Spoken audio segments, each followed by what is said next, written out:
Hey, what's up? It's Jim, and today I'm going to talk about Avengers Endgame. I don't know how you could really review this film without getting into spoilers, because you go into this film knowing nothing. So if you haven't seen this movie, don't maybe watch this, other than to say it's a big giant spectacle thing. I probably won't go into too many spoilers at the beginning of the review, but just because I want to talk freely and so forth, basically there's going to be a lot of spoilers in this one.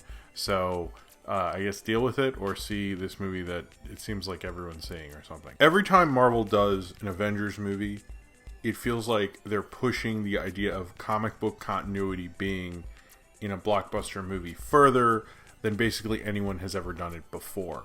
And I felt that way with the first Avengers. I felt that way about the second one, Captain America Civil War, which I guess is like Avengers 2.5 or whatever. Even Infinity War. But this one, with Endgame, it feels like next level. This film is doing so much. It's insane. And the fact that this film is, frankly, watchable at all, with everything they have to try to do in it, is a miracle in itself. But it's so much more than that. And it kind of gets to the basis of what the cinematic universe is. But it really, the big accomplishment is taking something that seems so complicated. Because you look at Marvel Comics, they always felt complicated. And that's something I've always loved about it. I was a kid who got into comics reading Infinity Gauntlet. So these two-part movies have been pretty amazing. For me, even though it's not like a straight adaptation of the Infinity Gauntlet, so they didn't get my letters, but it still has that beautiful, wonderful Marvel comic book continuity energy to it. Much like when I read Infinity Gauntlet, the comic, you'd be like, why does Thor have a beard? Why is the Hulk smart? What's going on with that? All these things that I didn't really understand because I was new to it. All this crazy stuff, right? In this, it's like Hulk is smart. There's a talking raccoon. We're probably all used to that by now, but still, that's a little weird. Once I knew more about Marvel Comics and I read more about Infinity Gauntlet, guess what? It made a lot more fucking sense. And the same thing with Endgame, in that it makes so much sense to me because I've been watching these movies and theorizing about them for years and years and years and years. And when we get to Endgame, we're so ready and we've been so discussing it that you can easily go into all this various continuity and references and things and totally get it smoothly. It feels that way for most audiences who've been obsessing over the Iron Man movie and the Avengers movies. It also has minor little Easter eggs. I've heard it being called the most Easter eggy movie ever, or Easter egg laden movie, or whatever. It's like the biggest movie ever, pretty much. I mean, it's like a Gone with the Wind type of achievement, but with blockbuster. I mean, everyone talks about how they wanted to do cinematic universes, and the MCU has seemingly been the only one that have been able to push it this far. So much further than anyone could have ever dreamed. Most people are hoping to get to the Avengers, and this is just blowing your mind at the synapses of what it's trying to do with all this crazy continuity. It is just wonderful and amazing at what it's trying to do with all those things. It's wonderful in the I want to pour over this sort of thing because of all the complications, because of all the craziness, because of all the references, because of all the characters, because if two characters look at each other, are they referencing this thing or that thing, and so forth. In a lot of ways, yeah, this movie's not theoretically that deep and all that, but in other ways, and in a way that a modern audience can decipher it and go into it and really get into all the various things that are going on within this movie, it actually sort of is in a mainstream way. Here's one great example, and I think it shows how good this movie is at doing certain things. You have Captain America going into the elevator in that one part. That is obviously a reference to Winter Soldier. He's also going back in time into the Avengers, which, yeah, we'll get into the time travel thing. So he goes in the elevator. Clearly, we're all like, this is a Winter Soldier reference here. He's going to fight all these guys in the elevator. It's going to be awesome like that other time. This is how this is going to play. And then he leans in and says, "Hail Hydra." And that is a comic book reference, which is an amazing comic book reference right there. But also, it doesn't play off a false note because he knows they're all Hydra agents. He remembers when he was in the elevator originally, when he had that fight scene, which hadn't actually happened yet in the continuity he's in, but you get comics are weird. Yeah, you get it. But so he knows they're all Hydra, but he can also reference two things while also showing he knows the reality of which they are in. That's cool. That's cool that they're able to do all those things, and no one in that audience, most of the people, other than people who went, "Why is that funny? I don't get it." Other than those people, everybody got all those things. That is crazy. that is basically like, let's deconstruct postmodernism, take out a lot of the meaning, but whatever. And then go mess with it and do this with comic books and all these things. That is so awesome. That is amazing. I love that scene because of everything it accomplishes. Even the things where like Captain America's fighting himself and he's like, I could do this all day. And he's like, yeah, I know. I love the time travel stuff, which is interesting because Kevin Feige is always, anytime he's doing an interview about the MCU, he always talks about how one of the things that made him want to do the MCU is because he saw Back to the Future 2 and he was so excited to then go see Back to the Future 3, which sort of sucks because Back to the Future 3 is totally the Thor the Dark World of Back to the Future movies. So it's kind of interesting he ended up sort of kind of doing that because this is very much a Back to the Future 2. So much so, I would watch an entire thing about what old footage they used and what was newly shot for this film. I don't think they like planned out Endgame like 5 years ago or something. Maybe like loosely, but they clearly used like footage from Guardians of the Galaxy. I question if Natalie Portman actually shot new scenes or they had existing footage. How much existing footage is in this film is like something I actually really am very curious about. How they got all these cameos and just the logistics of this movie. I would read a whole book, and I think Kevin Feige has insinuated he almost wants to write the book about all the logistics of getting all the cast together for these two movies, and that sounds actually really fascinating to me. The whole idea of doing this time travel thing is so much fun because you get to relive kind of your past. This film is kind of the big wrap up of the main kind of MCU kind of arc, I guess, if we're doing this like a graphic novel or something, even though each of them play like a graphic novel, but it's like an omnibus collection or something. I liked the idea of them going back into the first Avengers, which was really cool. Obviously, there's a lot of stones there.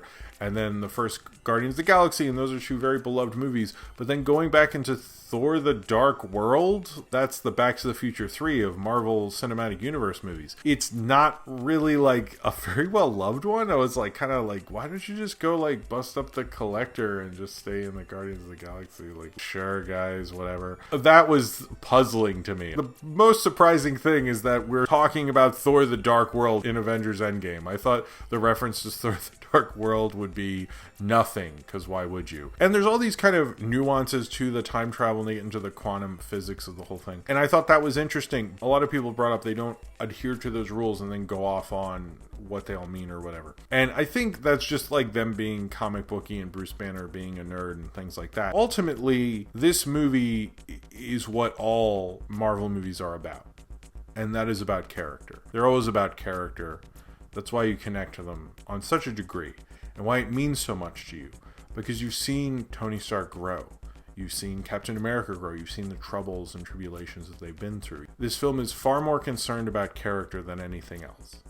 And that's always been one of the biggest arguments against the MCU, is that they don't really focus on villains enough and they don't have great villains other than Loki, Killmonger, and Thanos. Other than those three, I agree, it doesn't really work out. Mostly because they're not spending any time on them. They're spending more time on the heroes. There are a lot of complicated rules in this film. There's a lot of complications and crazy things going on in multi-levels to performances and lines, which is like, the whole like, let's make YouTube videos about like, ending explain things industry going crazy. So thanks MCU, I guess. But I think the film really cares about the arc of Tony Stark and the arc of Steve Rogers and even Natasha Romanoff or Black Widow. I think the one surprising thing is how much emphasis Iron Man got on this film. And it shouldn't be that surprising because he started the MCU. There's a lot of care and love that's gone into his exiting the film and the franchise and the MCU. Even Jon Favreau kind of like guiding him out, which I thought was very wonderful. I think that arc, because I did get to rewatch the first Iron Man, and I think that arc means maybe more because that was the unexpected thing. That was the real risk of starting the MCU, is that the MCU was this surprise. No one thought it was going to happen. And it's because of that performance of Robert Downey Jr. that they were able to. And I think this film and that arc captured that, because it's like, he was the one who always wanted to defend the world, and he got to. He wanted to do what was right, and that was his drive. And that drive took him to the end. And there's a sort of sense of beauty about that. But there's a certain sense of the great arc we got to all live through with it. And with Steve Rogers, I think he always wanted to see Peggy and live that life, and kind of him getting to was his ultimate wish. Also, the fact that he had to time travel and clearly had to meet up with the Red Skull. And that's something I would actually like a scene of. Because wouldn't he be like, holy shit, the Red Skull? Did anyone think about that? Like, he's returning them all. That definitely means he'd have to deal with the Red Skull, but whatever. He'd probably be like, oh man, sucks to be you, Red Skull. It's a fitting ending for him. His greatest tragedy is he's a man out of his time. And what if he could finally be the man of his time again?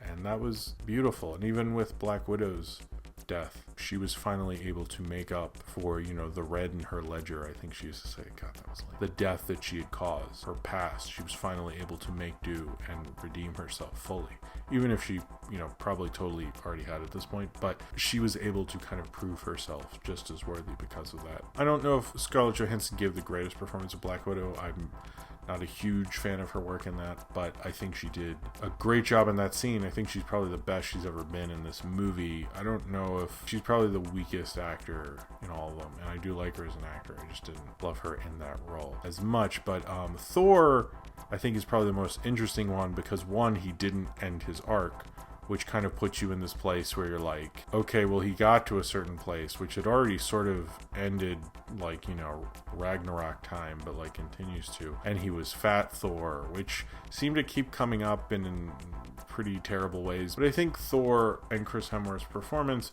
it kind of shows where he's changed, and, like, before he kind of was just stuck as an MCU cog in the beginning. And I think you had the first one, which was, like, fine, and then the second one, which was really bad. And Ragnarok kind of shows where he really needs to go, and him being even with the Guardians, but kind of showing that character's arc, because that character really lost like a lot right before Infinity War, and then he made the biggest mistake of his or anyone's life could, and I think that really struck him. That would strike anyone, really. Big Lebowski kind of stuff in it was a little weird, but I think Chris Hemsworth played it off very well, and I actually kind of liked his performance. I'm curious how far he's going to push and how much he's going to be with the Guardians, but same with, like, I liked Hawkeye in this. I kind of don't like the whole, like, you turn around and there's just dust there. I sort of like the whole, like, they turn into dust thing. Would mean more, and it's weird when people are like, wait, where'd everybody go? You're already too close to that TV show, The Leftovers, as it is. Let's, like, maybe make it look a little different at least. Going from the giant battle, which was absolutely incredible. God, this movie feels like there's too many things to talk about. I mean, the fan serviciness of Captain America wield the hammer, doing the amazing things with the hammer and the shield, fighting Thanos when they're all fighting together, which was amazing. Captain America and Thanos for fighting was maybe one of my favorite fights of the whole thing. I thought that was just, like, so brutal and showed how far Steve Rogers would really go, which was just he would go till there's nothing left. When everybody showed up, it was just such a glorious moment. Like, all of the MCU, even Gwyneth Paltrow, who got a goop joke in there. I like that. There's just so many of them there, but it, like, worked, from the Spider-Man moment to the Black Panther moment to every female character banding together to fight against this horde of people, with Captain Marvel's surprise appearance to, not really surprised, but, it was, I guess, a little surprising, to all the Guardians of the Galaxy being back together, to, like, Doctor Strange and all the sorcerers coming in and all this crazy stuff, all the Wakandans, so many people, so many things going on at once, but Valkyrie especially. But it was just so comic book crazy, like fold out poster kind of action kind of stuff, and it was just done so well. All that craziness and all of it was grounded, and I think one of my favorite MCU kind of team up movies, this is the fifth one because I count Civil War, is actually Civil War. And I think other than, it's like the first Avengers, Civil War, and this, actually. But one of the things I like about Civil War is it's centered around two characters and them morally, and a moral argument between them, and it's focused on them, and it gives the film a lot more focus, even though that film has a lot going on, obviously. Not as much as this, clearly, but I think in this film, it is centered around the both of them, and I think they've been kind of the pillars of the MCU this entire time. But I think between those two characters, and having it focus more on them and focus on just maybe certain ones of the original team, I think it gave it kind of more of... Infinity War was more of just like this, all these things, and it worked very well, but you can't do that to add a cohesive emotional beat, because I think Infinity War was emotional to a certain degree, but I think this is emotional in the way that you're really following it, going with the characters. There's things with Tony Stark and his daughter. There's times I got emotional, obviously, because I'm a dad and so forth. Certain things he would say to his dad. So many meta levels on certain things. I would have liked a better Stan Lee cameo, if that's the last one, frankly. This was a really great, intensely complicated movie that doesn't play off as complicated. It plays off as easy and easy to understand. In a way, it's like, I don't know if anyone could out comic book this movie. I think this is the most comic book continuity thing I've ever seen, and I don't know if you could ever do that, but also doing it on a very cinematic level. A cinematic level that, you know, shows you a cinema that very much wants to talk about itself and kind of give itself that victory lap. But in a way, the MCU, I feel like, kind of deserves it, but they were able to do that and do what the MCU does best and show you why you were coming there, is to maybe say goodbye to some characters, but to show you that connection all over again and understand that connection. And you understood what Tony Stark was giving up. And I think that hit you because you understood the arc that he had been on. And there's so many times, I think, in these team-up movies where they really need to use the continuity or the other films to kind of nail those emotional things. But a lot in this film was organic to the film itself. And I think that played off a lot better. Much like how you saw in Civil War, but I think this was done even better than that. And I think this is the Russos' fourth film with them, third team-up movie. And you can tell their strong point is using those two characters. But using those two characters to show the cost and the damage that Thanos had caused and what they really had to go against and sacrifice to finally get that to be destroyed. And that feeling you have in your bones when you watch them go through that is effective character beats and effective character development to the point that you really care and you have to see them finish it.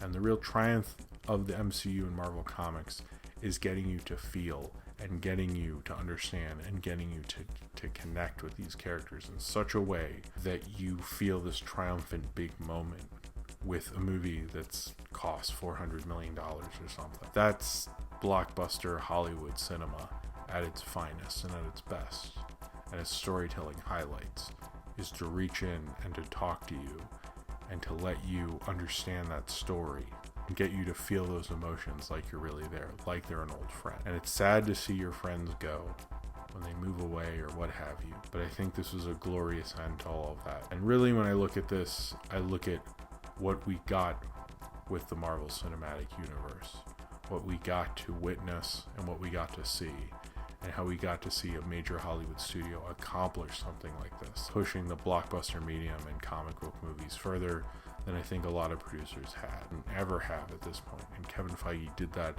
in such a marvelously magnetic way that's endlessly entertaining. It also got you to really go with those characters and feel with them and connect to them.